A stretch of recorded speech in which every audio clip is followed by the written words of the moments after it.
Hello, welcome back to my garden. Today, we're gonna be harvesting my peanuts because, well, the first actual freeze we're supposed to get, I believe is coming later this week. They're reporting temperatures as low as, I believe, 31. Let's just check the weather app really quick. Yeah, 31. So that's definitely below freezing, so that will definitely be our first hard freeze. A few weeks ago, I did a video about preparing for our first frost, which didn't actually come. Strangely enough, temperatures did get down to 34, but there was no frost on the ground and or any of the plants, which was kind of unusual. But in that video, I wound up taking a lot of my more tender plants that I have in pots, especially on the back deck, and I wound up putting them into the greenhouse in preparation for that frost. So this time, when the freeze does come, I don't have to worry about moving plants into the greenhouse. They're already there. So today we're going to harvest my peanuts. I grew one bed of peanuts this year. And before you ask where I got these magnificent raised beds from, the quick answer is Epic Gardening. And right now, Epic Gardening is having a sale on almost all the products they sell, but I believe the Birdie's beds that I have here are 25% off. And if you use my link right here on the screen, or you could find it in the description below, you could save yourself an additional 5% on top of that. So that would be like 30%. That's pretty awesome. If not for yourself, then maybe for one of your loved ones. My wife actually bought me 4 of these Birdie's beds a few years back for my birthday, which was like the best birthday present ever. Anyways, back to the peanuts. So the book says I should be harvesting these before the first freeze. I believe, and correct me if I'm wrong, I'm not an expert gardener, and I didn't stay at Holiday Inn Express last night, but I believe that you can harvest these right after the freeze as well. You're not gonna hurt the peanuts themselves because the peanuts are in the ground. But what would probably happen is the top foliage gets really soft and delicate, and then it's harder to harvest the peanuts after the first freeze. Again, if I'm wrong or if you guys have differing opinions, please leave the comments below, but it's probably best to harvest these now before that freeze, which is coming later in the week. I'm gonna start pulling, but before I start doing that, because I can't really see what's inside this bed, i.e. fire ants, I'm gonna go grab myself a pair of gloves. All right, get gloves. I'm going to start pulling, and I'm thinking I'm gonna start at this end. Now, if I'm not mistaken, I think I have a total of 4 plants. And what I wanna do is see if I can get towards the, oh yeah, middle of the plant, and then pull up from that point. If you've never grown peanuts before, super, super, super easy crop to grow. You plant the peanuts in the beginning of the season, and then you basically let them grow right up until basically frost. Water, and then just kind of ignore them. They don't require much, if anything. Here's a common mistake that I thought peanuts grew from the roots. They don't grow from the roots. They grow from the stems. And what happens is the stems wind up putting out tendrils, and then from each tendril, you can get a peanut. In this case, it doesn't look like we've gotten many peanuts from this little guy here. You could see a few here probably, but not many, which is a little sad. But this one particular plant never looked quite happy for whatever bizarre reason throughout the year. So we're gonna pull the others, which actually do look a little better, and we'll see what else we got. Let's see here. We got some big tendrils on this one. What I tried to do also, if you guys remember, was plant the plants in the middle of the bed so that when the stems come up and then flop over, most of the stems stay within the bed. Any stem that hangs over the edge of the bed and puts out tendrils will never grow a peanut. I brought a pitchfork in case I needed it, but in this case, I don't think I need it, and this is coming up pretty good. In fact, I think I'm pulling another one up as I pull. A lot of the branches here seem to have gotten entangled, which is fine. I just want to detangle them. They really are tangled here. I see a lot of peanuts here. Oh yeah. Shake off some of that dirt. Hopefully here you can see quite a few more peanuts. There's some mulch, hay mulch, but a lot of peanuts here, which is a really good thing. And this is just one plant.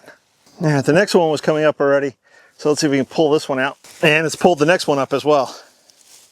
The stems here have all gotten quite tangled because they've grown across each other, which is fine. This is okay. The important thing is they got tendrils in the ground and they grew peanuts.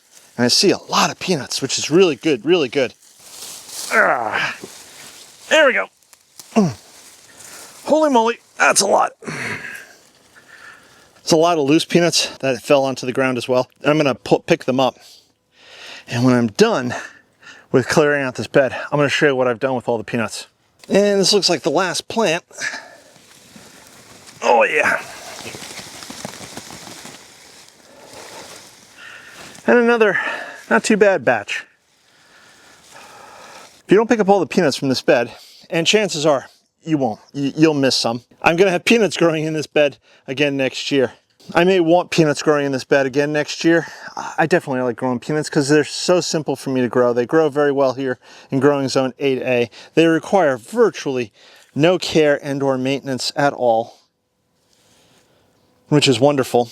All right, I think I got most of them. Any peanuts that I didn't pick up that are buried here in the soil will come up next year. I had this problem happen in one of my other beds. So after I harvested the peanuts last year out of that one bed by the greenhouse, I planted my garlic. Well, in the springtime, peanuts kept popping up. So I kept pulling the peanuts like they were a weed. Here's a helpful tip. If you don't pull up the seed and you only get the stem and the leaf that comes up, it will push up another stem and a leaf. So make sure that when you're pulling out the peanut, you get the seed as well. It's not very difficult. The seeds are big. You guys have all seen peanuts by now, I'm sure. But this harvest is done. Now let me show you what I've done with all the peanuts. Here we are inside the greenhouse. Now, last year when I harvested my peanuts, I harvested them probably about a month or at least a few weeks before the first frost or freeze. And I kept a majority of them, if not all of them, outside the greenhouse on a bench that I have running alongside. I think I even put some on the potting bench. I'm putting these in here today because in another 5 to 7 days, we're expected our first hard freeze. I don't want these plants being outside with the hard freeze. What I want them to do is start to dry out. And this is, I believe it's called curing. So you want the peanuts to cure. It's like curing potatoes or onions or garlic. You want them to cure. From my understanding, and correct me if I'm wrong, the peanuts are going to still draw nutrients from all this top green growth. Optimally, what you'd like to do is spread them out so that air can circulate around all of them.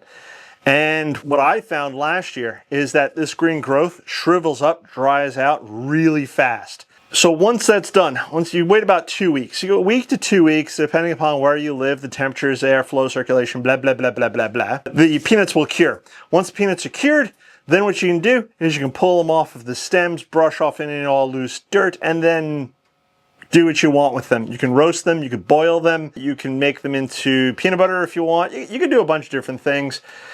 What I like to do is roast them, and when I roast them, I take them out of their shells. You can roast them with their shells on, but I find roasting them with the shells off is a faster process. I would say 20 to 30 minutes at 350. Some people will, I think, flavor them too. Maybe a little salt or something. Because I have these sort of in a condensed space, and as I said, optimally you want to spread them out. There's a couple of different options I have. I can come back in a day. I can rotate them around, flip them around. I just read online someplace where I could actually theoretically hang them. So I can hang them from the ceiling of the greenhouse, which I might wind up trying to do. It's getting a little crowded in here. I've got potting supplies in here on the back side of this bench. I've got plants on this side over here. I've got a couple of citrus trees right here. One of the reasons I'm building the potting shed is to get the potting supplies out of here and free up space. I will definitely come by and come back in another day or so, probably move some of this stuff around, try hanging some of this stuff.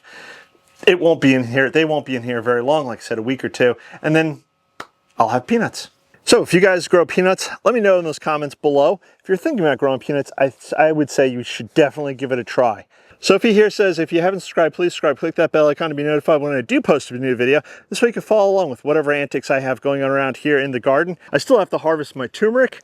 So if you guys want to see a video on the harvesting of the turmeric, please let me know in those comments below. There's always stuff going on, including the building of my potting shed, which hopefully will speed up quite a bit more come early December.